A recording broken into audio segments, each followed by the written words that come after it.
اپنی supreme court جو ہندوستان کی ہے اس کی 3 رولنگز آ چکی ہے، وہ بھی اس وقت خوفزدہ ہے۔ ہندوستان میں اس وقت ڈیڈلیسٹ ڈکٹیٹرشپ چل رہی ہے، کوئی چوں نہیں کر سکتا، مار دیا جاتا ہے، سائلنس کر دیا جاتا ہے مائنورٹیز کو، اور کشمیر پہ کوئی آواز اٹھا کے دیکھ لے تو اس کا جو حال کیا جاتا ہے۔ تو اس لیے آپ لوگوں سے ہی میری امیدیں ہیں، اور انشاءاللہ تعالی اللہ معجزے کرے گا۔ اسی سال ایک دفعہ پھر UN کی رپورٹ آئی ہے جس میں کھل کے ہندوستان کی ہیومن رائٹس وائلیشنز کو ایکسپوز کیا گیا ہے، اور آج پھر ہسٹری لکھی جا رہی ہے۔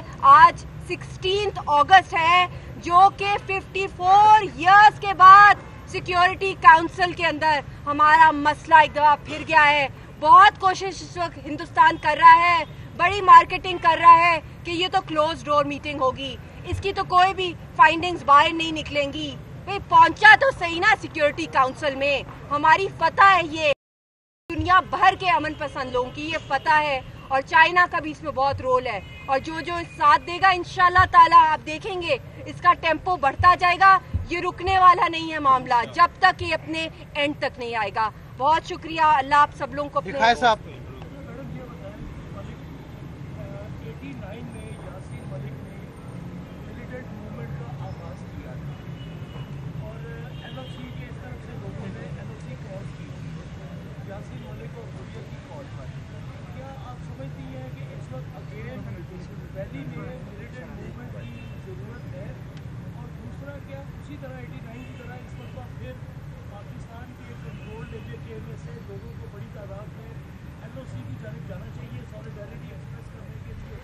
دیکھیں، اس وقت تو سب سے بڑی کنسرن یہ ہے کہ جو ہمارا کیس ہے جو اتنی دہائیوں سے دبا دیا گیا تھا، UN کے اندر ہے، ہماری عدالت UN کے اندر ہے، ایک تو اللہ کی عدالت ہے سب سے بڑی، اس کے بعد جہاں ہمارا کیس ہے ہندوستان نے ہر ممکن کوشش کی ہے ڈی مورلائز کرنے کے لیے، ہماری جو لیگل رائٹس ہیں ان کو دنیا کی نظروں سے ہٹا دینے کے لیے، مگر اس وقت جو بھوک اور پیاس سے لوگ فاقوں میں وہاں پہ گزارا کریں، ان کو چھلنی کیا جا رہا ہے اس حالت کے اندر، اور میڈیسنز نہیں ہیں۔ ہم برہان وانی کی جب شہادت ہوئی تھی اس وقت 3 مہینے اکنامک بلاکیڈ رہا تھا، کوئی باہر کی فورن ایڈ الاؤ نہیں کی جا رہی تھی، دنیا بھر سے لوگ بھیجنا چاہ رہے تھے۔ اس وقت بھی میرا بہت بڑا کنسرن ہے ہماری پوری جو اس وقت جو بند ہیں لوگ وہاں پہ اس وقت قید میں مقبوضہ جموں کشمیر کے ہمارے لوگ، ان کے لیے کسی طریقے سے فرسٹ ایڈ پہنچائی جائے، میڈیسنز، کھانے پینے کی سپلائز، کوئی پیس کیپنگ فورسز بھیجی جائیں پیرا ٹروپرز کے تھرو، کسی وے میں وہاں پہ ایڈ پہنچائی جائے، کھانا پینا پہنچایا جائے، اور اس کے ساتھ یونائٹڈ نیشنز میں ہمارا کیس لے کے جایا جائے۔ اور میں سمجھتی ہوں کہ اس وقت جو موقع ہے وہ دنیا کو ایکسپوز کرنے کی بات ہے کہ ایک نہتی قوم جو ہے اس کے اوپر دنیا کی سب سے بڑی دہشت گرد آرمی نے قبضہ کیا ہوا ہے، اور آپ پورے ملک کو لا رہے ہیں وہاں پہ۔ یہ وہ پوائنٹس ہیں جو ہم انٹرنیشنلی ایکسپوز کریں۔ مجھے نہیں پتا، فریڈم فائٹنگ جو ہے، جو حق ہے ہم لوگوں کا پرامن، مگر اس وقت جو ہماری تحریک ہے دنیا کو یہ فوکس کرانا ہے جو سچ اور اصلیت ہے کہ یہ نہتی قوم ہے، اور جو ہمارے مجاہدین ہیں وہ زیادہ سے زیادہ 90 ان کی تعداد ہوگی۔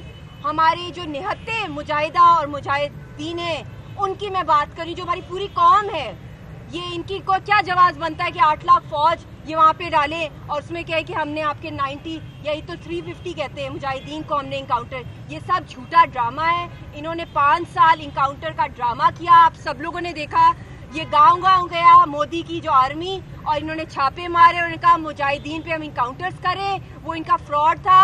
انہوں نے بیسکلی گاؤں خالی کرائے ان 5 سالوں میں، پورا ہوم ورک کر کے 5 سالوں کے بعد یہ پھر اقتدار میں آیا ہے، اور اس نے جو اس کا ایجنڈا تھا، کیونکہ اس نے ہمیں ریفیوجی سٹیٹس دینا ہے، گاؤں سے لوگوں کو نکال کے LOC کے قریب شفٹ کیا جا رہا ہے، اور یہی ہو رہا ہے جو اسرائیل کا پلان ہے۔ اور اسی لیے انہوں نے اب جا کے جب ان کا سارا کام ہو گیا ہے، فارمیلٹی اناؤنس کی ہے، اور اب انہوں نے گرین سگنل دے دیا ہے سارے ہندوستان کو۔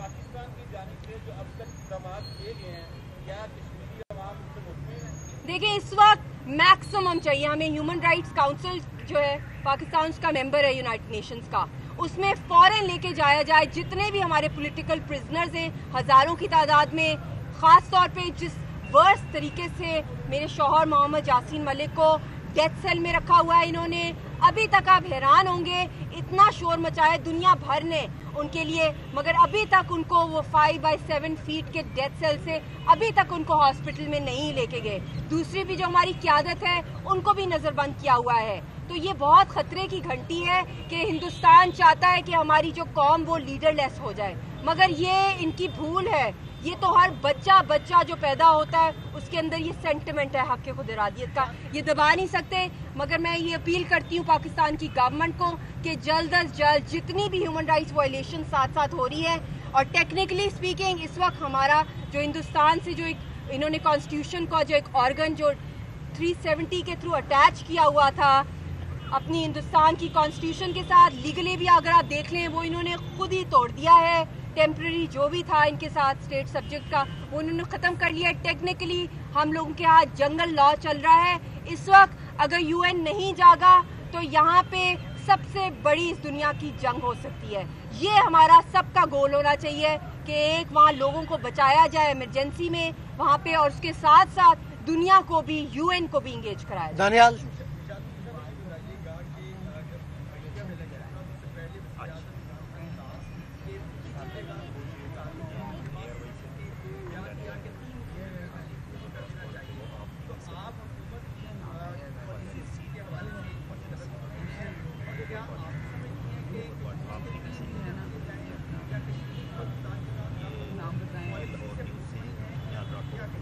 دیکھیں UN کے اندر ہمارا مسئلہ ہے جو کشمیری عوام چاہے گی ان کا حق خود ارادیت ہے. پاکستان بھی اس کو تسلیم کرتا ہے. UN کی قراردادیں عوام کی جو آواز ہوگی، میں کون ہوتی ہوں ڈکٹیٹ کرنے والی یا کوئی اور ہوتا ہے، جو ہماری عوام کہے گی جو ان کی امنگوں کے مطابق UN کی قراردادوں کے مطابق جو فیصلہ ہوگا. اور دوسری بات یہ ہے کہ اس وقت پاکستان کی بھی پراپر ایک پورے 5 سال کی ایک پالیسی آنی چاہیے کم از کم کہ کشمیر کے اوپر اس کو کس طرح انٹرنیشنلائز کیا جائے.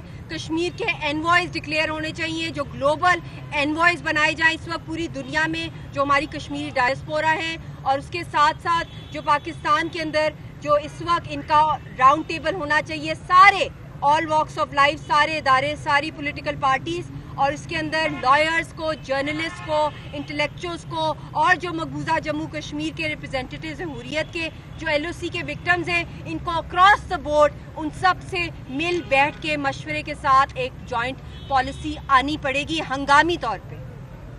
کوئی اور کویشچن؟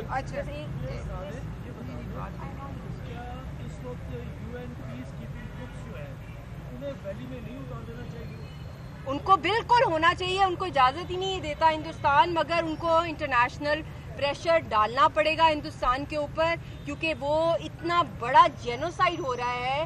آپ سوچ لیں پوری قوم کو کڈنیپ ہاسٹیج کیا ہوا ہے، ساری ان کی آوازیں بند کی ہوئی ہیں، ان کو کمرے گھر سے باہر نکلنے کی اجازت نہیں ہے. ان کے سارے پولیٹیکل، ان کے رائٹ ٹو لیو، ان کا ایک دنیا اکنامک رائٹ، ان کے سوشل رائٹس، ان کے ہیومن رائٹس سارے سسپینڈ کیے ہوئے ہندوستان نے. تو اس وقت تو فوراً ایمرجنسی طور پہ وہاں پہ پیس کیپنگ فورسز کی لینڈنگ ہو، ورنہ ان پیس کیپنگ فورسز بنانے کا فائدہ کیا ہے اگر وہ پہنچ ہی نہیں سکتی، اگر ان کا اتنا پریشر ہی نہیں وہ ڈال سکتے. اور اس وقت صرف سٹیٹمنٹس نہیں چاہیے، ہمیں ارجنٹ رولنگز چاہیے. یہ میری ڈیمانڈ ہے UN سیکیورٹی کاؤنسل سے اور مقبوضہ جموں کشمیر کی عوام سے، ارجنٹ رولنگ چاہیے. جو یہ انہوں نے ایبروگیٹ کیا آرٹیکل 370، یہ ڈائریکٹ اٹیک ہے کشمیری قوم کے اوپر. ہم وارث ہیں زمین کے، ہمارے پیروں تلے سے زمین کھینچی جا رہی ہے. پہلے ان کی آرمی تھی، اب ان کی عوام آ کے ہمیں لوٹنا چاہتی ہے. اور جب تک ان کا پلان ہے مودی سرکار کا کہ اگلے 5 سالوں میں پلیبسٹ کرایا جائے، تب تک پورے انڈیا کو انہوں نے وہاں سیٹل کیا ہو